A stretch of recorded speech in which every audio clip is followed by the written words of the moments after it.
Okay guys, welcome back to the channel. Delighted to be down in sunny Orlando, RB. It's sunny, we're outside. We're delighted to be at the Grande Vista.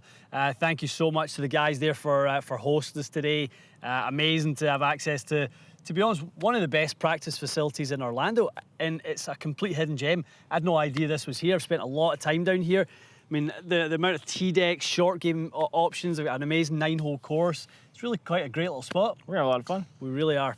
So today we're going to touch upon, or actually follow up on your iron fit from last week, where we talked about some sort of swing dynamics for Ryan, how we're going to try and get him into a slightly stronger impact position.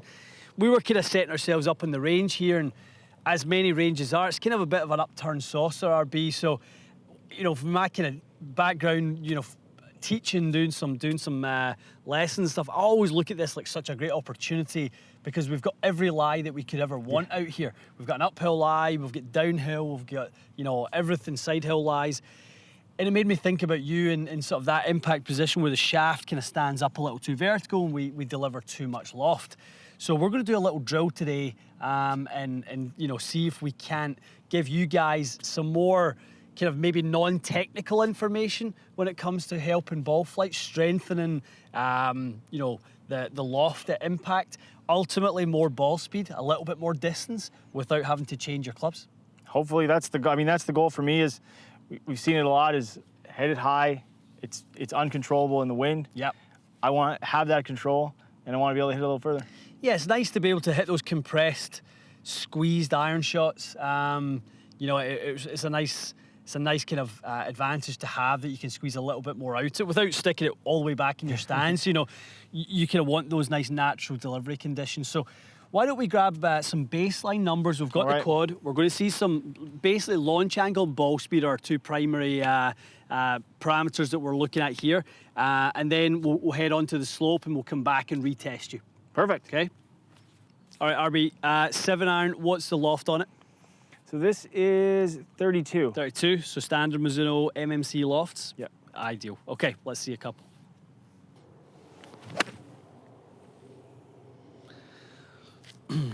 $27 degrees on that one. Okay, and something we do see a lot for people who are maybe delivering a little excess loft is at times an early entry point. So, I mean, that low point happens a little too close to the golf ball. So, yeah, wouldn't be surprised if that was the case. That is an RB special, okay? So, you know, ideal example there of Ryan, 107 ball speed, 153 carry, 29 degrees of launch, 28.7. That's a Ryan Brath right there. Yeah. Right? Okay, that's simulated exactly what we want to work on. Right, let's grab these three. We're going to head down to the slope. Okay, so we've got you to grab your 9 iron. We're going to use more loft because obviously we want to make a more exaggerated you know, attempt to have that handle moving forward a little bit more. We're on a 5-degree slope. This is a 42-degree club? Yeah, 42. 42, so based on what we saw with your delivery over there, we would expect that launch angle to be 36, 37. I wanted to try and see if we can get a couple of launch angles sub 30.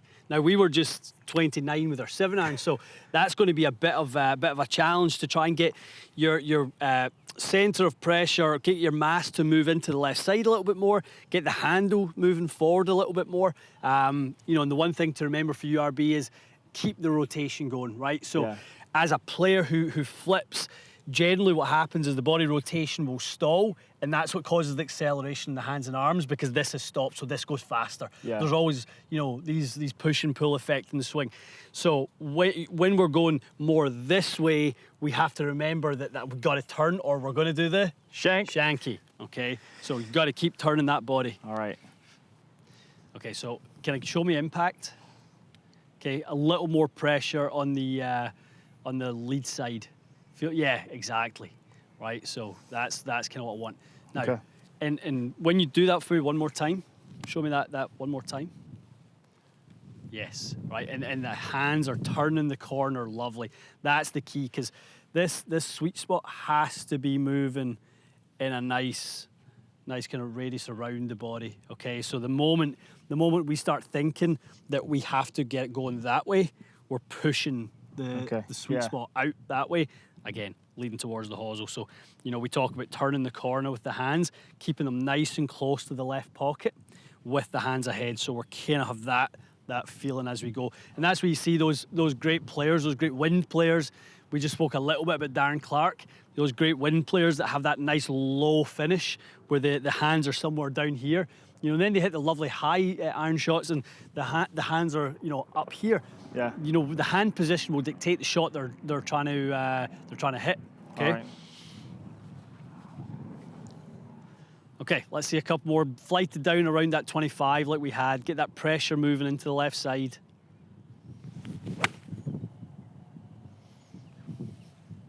$27. 27, good. We're getting there. Give me a couple more. And visualization's good, you know, because the mind will lead the body, lead the hands to what they need to do. So like, I want you to feel like you've got that you're hitting it right into the teeth of a wind here. You're going to have to try and flight this one down. We don't want to expose it up into the air, lose all that distance. The right idea. Okay, and again. So I'm taking the thin shot, RB, as a positive. Thin shot for me is that low point moving much further forward to the point where the club isn't gotten low enough to the ground yet to hit the ball in the right part of the head. It's going to be probably 6-7 inches ahead of the ball. That's a positive for somebody who was hitting a little behind it earlier with lots of dynamic loft. So that's okay. Bad shots or bad strikes, what's the indicator though? The indicator is we're doing the right thing. That's always okay. All right. Love that strike. 24. 24. 104 ball speed. Okay, really, really nice. All right, get a little feel for it. Yeah. Let's head back onto the flat lie. Okay, RB, we're back onto the flat lie, flat-ish lie. It is a tiny little downslope, but not the 5 degrees we had over there. We're going to try and keep those same principles, those same feel principles that we had over there. We've really not talked about anything too technical. We're just trying to kind of allow your body to feel what it's like for that weight to move a little bit more forward, have the handle lean down, and allow our visualization to dictate the ball flight. Okay, so let's see what that does now to the launch angle in the 7, remembering that it was 29 before we left. Okay, pretty good. 21. 21 on the launch angle. Ball speed went up to 116. Okay, 153 on the carry, 165 on the carry there. Yeah. Right, huge difference. Huge difference. So that the messaging going into the ball, and I do talk about this a lot with players when we're talking about which iron selection we're pulling from the drawer. The golf ball only knows the message that it gets in terms of the compression and the pressure that's put into it. If we're applying too much dynamic loft, we're not putting enough pressure into making that ball do what a 6 iron should do in our base. So for me, RB, when you were hitting that 7 iron, that's why I asked you to hit your 9, you were giving it the message of a fast moving 9 iron. You know, that was the amount of loft. This is now the messaging of a 7 iron, right? Getting that launch angle down, that ball speed going up. That was brilliant. Let's hit one more just like that.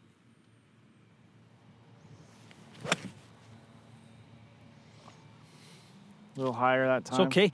Well, the higher that time was face open. Yeah. It wasn't necessarily dynamic loft. So that's the other thing. Like if that ball went left and was 24, that would be a problem. But went right in 24, I'm still taking that as a big win. So let's get that back online. That was just a little bit of a push. Okay, really feel that slope, RB. So really trying to still mimic that feel like we're moving into the lead side.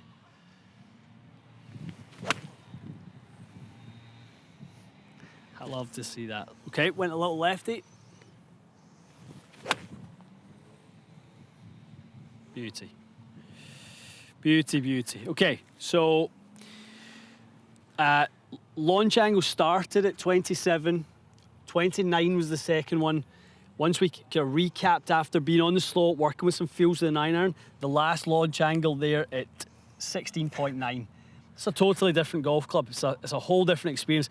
That was from a launch and spin perspective, because you can sometimes be you're high launch, but you're not always high spin. Yeah, no, Right, I don't spin it a lot. I mean, not a lot.